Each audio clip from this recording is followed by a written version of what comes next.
Market update, May 2024. Mr. Murray, is the market picking up? Is it going down? Is it stationary? Tell us. Good question.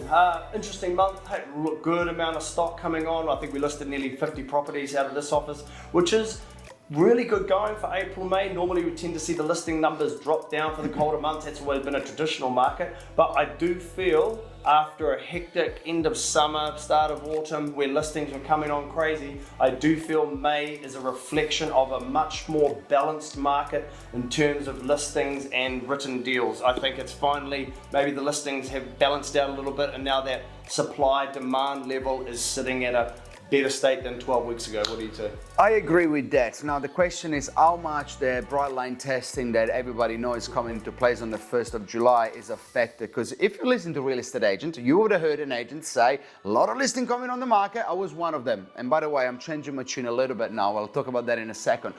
A lot of listing coming on the market, a lot of ex-rental coming on the market in July, so beat the rush, come on the market earlier, and there has been a few ex-rental coming on the market. The reality is this.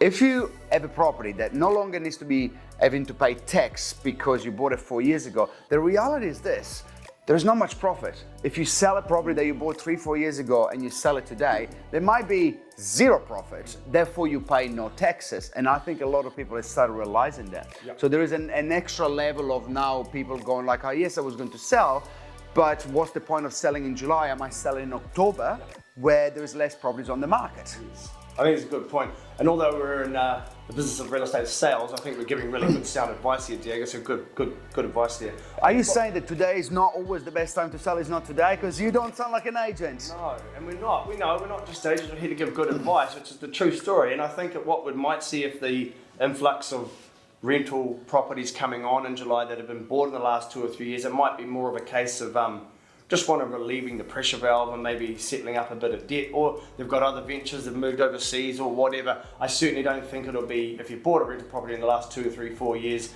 and you're selling it in July next year due to the relaxation under the Brightline, I don't think you're sitting there thinking you're going to be making hundreds and hundreds of thousands of dollars profit. I think there's other factors that are in play here that are bringing them to the market, and I think that's a good point to make. If you're under control, if your rental yields hold the property, the market will be coming back. But here is another defining factor of what will happen, and my enthusiasm of the market picking up, I just parked it on the side. It's in the garage in a box. The market is the market, and unfortunately, that goes without saying. But the reality is this: if you're looking at, let's say, well, spring will come, the OCR might be announced, they might be reducing towards the end of the year.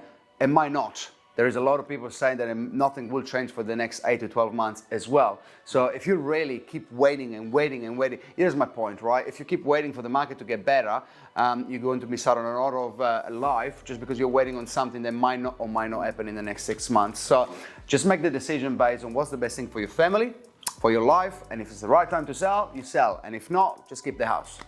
Great advice.